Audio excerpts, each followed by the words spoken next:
Have you ever wondered why his thoughts keep circling back to you, even when you've stepped out of the story? Why his mind, restless and uncertain, cannot seem to set you down? It isn't always love, not in the way you imagine.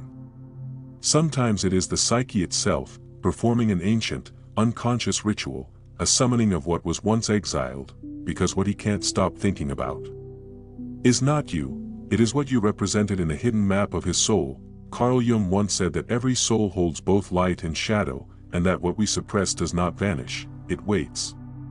It waits, and it chooses a face. Sometimes, that face is yours. He sees you through a lens shaped by his unhealed places, his longing. His mother's voice, his failures, his awe before beauty, his fear of tenderness. In your presence, all the forgotten parts of him come alive, whispering, "Remember me." What feels like obsession is often just memory, something ancient asking to return home, and yet, that recognition, oh, how powerful it feels.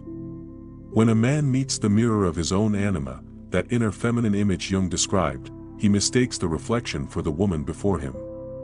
He calls it love, because the word is simpler than what it actually is: reintegration, psychic longing, a yearning toward wholeness that looks, from the outside, like enchanted devotion. But one must be careful with mirrors, because mirrors do not belong to the one who gazes, they belong to light. In another space, across the weave of silence, you exist not as his fantasy, but as yourself, vast, complex, radiant beyond his comprehension. You are not the mirror, you are the whole horizon. Yet when his mind cannot let go, you start to feel the pull, the energetic thread of someone dreaming you into the shape of his missing half. It's a strange burden, isn't it? To be desired not for who you are, but for what you awaken. Many women sense it and grow weary, the way one grows tired of being worshipped for light they never claimed as their own. It can feel flattering at first, his endless attention, his poetic longing, but soon you begin to wonder, what happens when he sees I have edges? When he meets the human who lives beyond his imagination? That question holds the truth. The moment reality steps in, the fantasy dissolves, and the real work begins, shadow work, the sacred unmasking of projection. Projection is love's great magician. It drapes another person in colors that belong to your own unseen heart.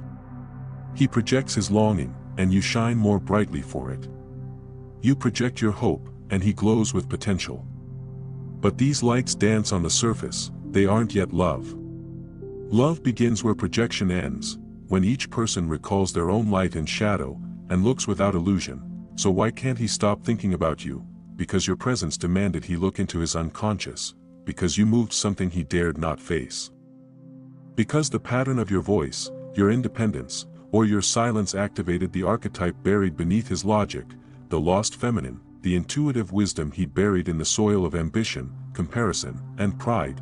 To his mind, you are unforgettable. To his soul, you are a door. Now pause, and turn the lens inward. Why do you wonder what he thinks? Why do you feel that ache to know whether he dreams your name still? Perhaps part of you is also entangled in projection, the ancient need to be seen through someone else's eyes. Jung would have called it a negotiation between the ego and the self, between your personal story and the archetypal woman you're becoming. You, too, might seek reflection, proof that you matter, that the connection meant something, that your essence resounded. But the paradox of empowerment is that the more one seeks recognition from another psyche, the further one drifts from one's own center. The woman who blooms into her full archetypal power does not chase mirrors, she becomes the light that reveals truth in others, and the man who cannot stop thinking about her. He is not haunted by her absence. He is haunted by himself. She simply illuminated the room. Think of the psyche as an orchestra, the conscious mind playing its polite melodies while the unconscious waits below, holding storm drums and ancient flutes. When someone enters your life who resonates with those hidden instruments, the entire composition shifts. He feels enchanted, disoriented, alive. But that symphony belongs to him. You are simply the echo that woke it. For a moment, imagine two souls as constellations, each star a memory, a trauma, a hidden wish. When their skies align, gravity calls them together. It feels destined, like some cosmic script has been reawakened. Yet destiny, as Jung knew, is merely psychology misunderstood. The more unconscious one is, the more one calls chaos fate. When you start to understand this, their obsession, their lingering thoughts, even your own nostalgia lose their sharpness. You realize that people return not to the past, but to the lesson they avoided learning. He is circling your memory, yes, but in truth, he is circling himself, trying to touch the wound your presence made visible. There are moments when he might dream of you, or see a color, a gesture, a word that stirs your essence. He might try to contact you, not out of malice or even romance, but from an almost boyish bewilderment. What spell did she cast on me? Yet the spell is simply awareness, and awareness always feels like enchantment to the unprepared. You gave him a mirror. He saw his reflection. It frightened him.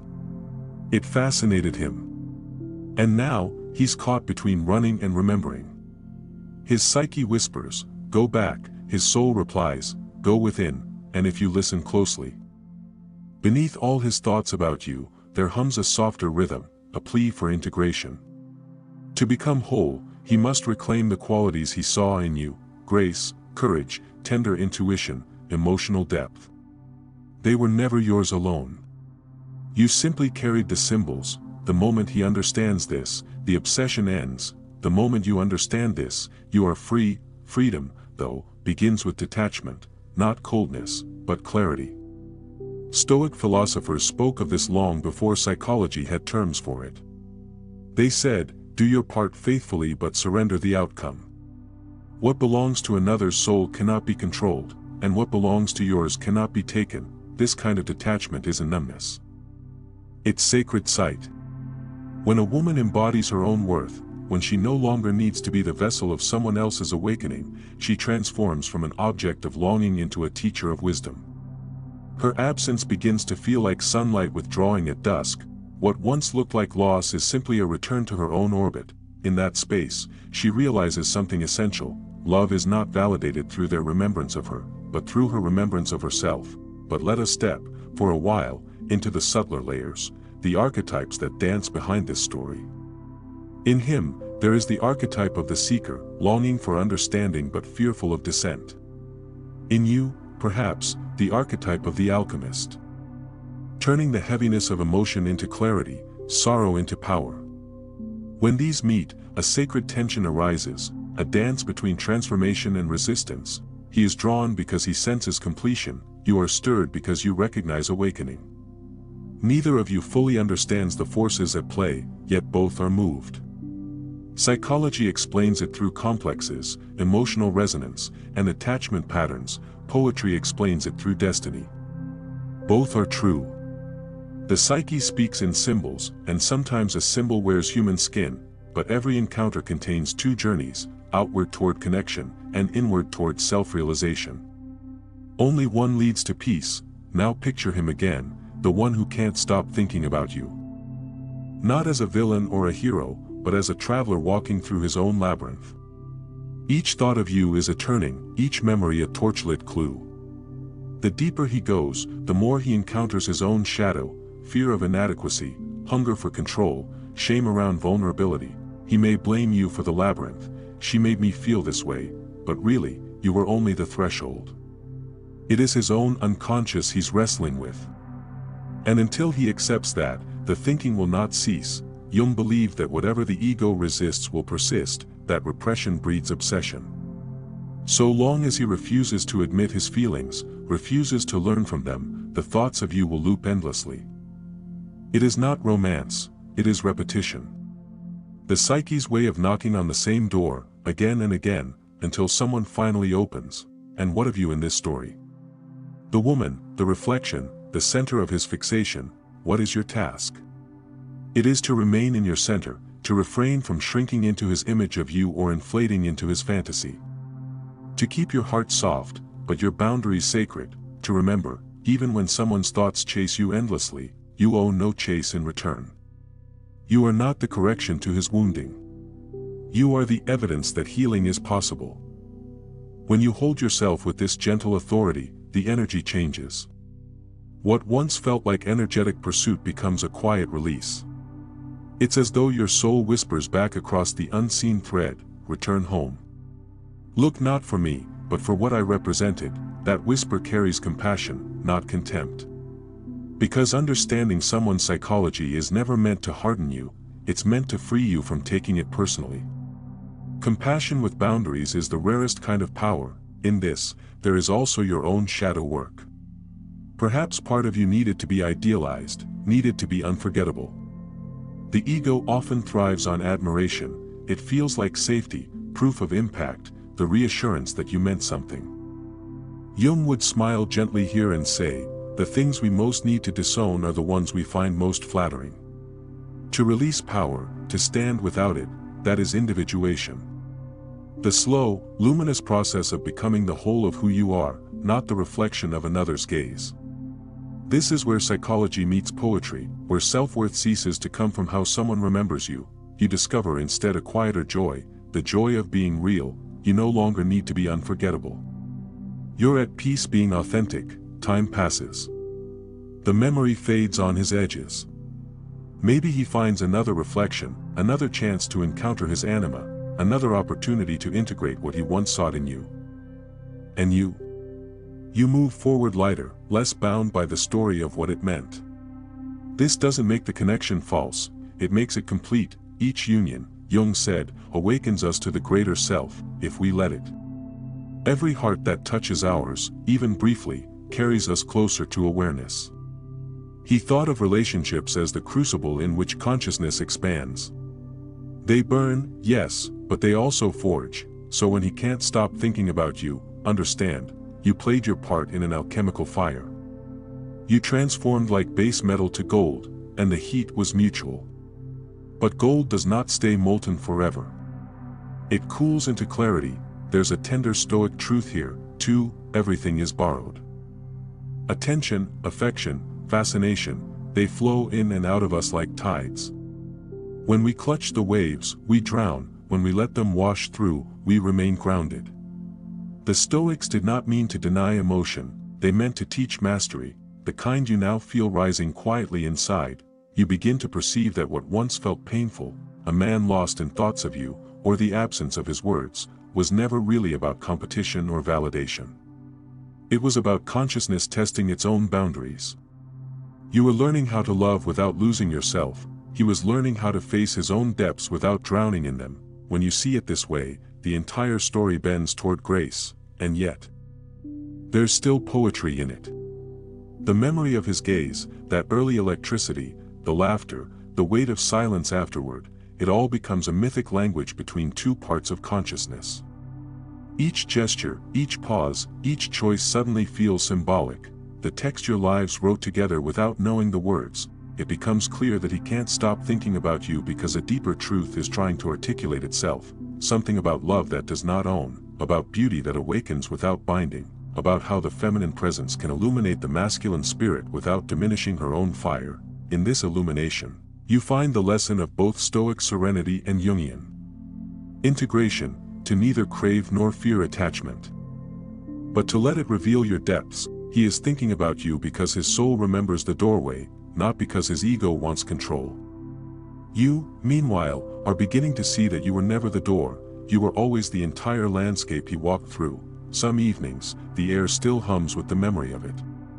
You can sense the psychic echo, his thought reaching for you somewhere across distance or time. But rather than ache or respond, you breathe.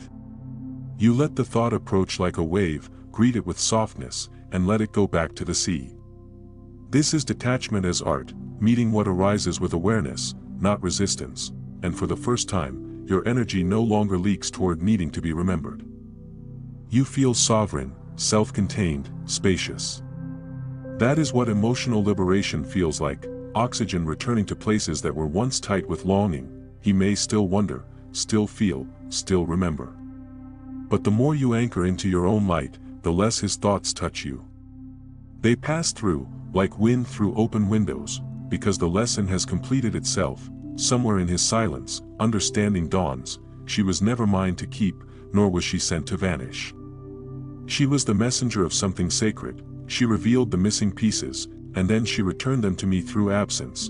And somewhere in your stillness, another truth rises. his inability to forget me was never proof of my worth.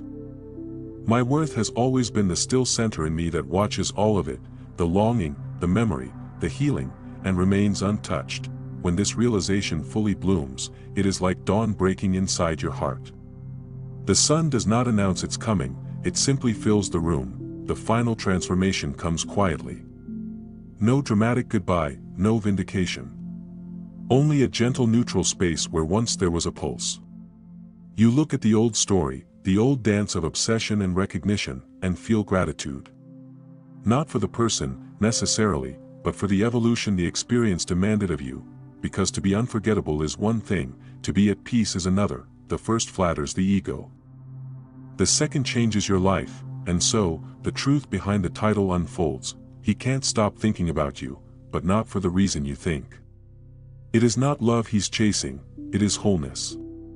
You were the symbol of that wholeness, and symbols have a way of haunting until they're understood. Once understood, they dissolve like mist at sunrise, and what's left? You, steady, luminous, unshaken, a woman no longer seeking to be remembered, because she finally remembers herself. You stand in the quiet center of your own journey, and every thought that once reached toward you finds rest, not in your hands, but in their rightful home within him. The echo fades, the sea grows calm. There is only the steady hum of self-worth, like a heartbeat learned anew, and with a voice as soft as freedom, the cosmos seems to whisper through you. You were never his mirror. You were his awakening.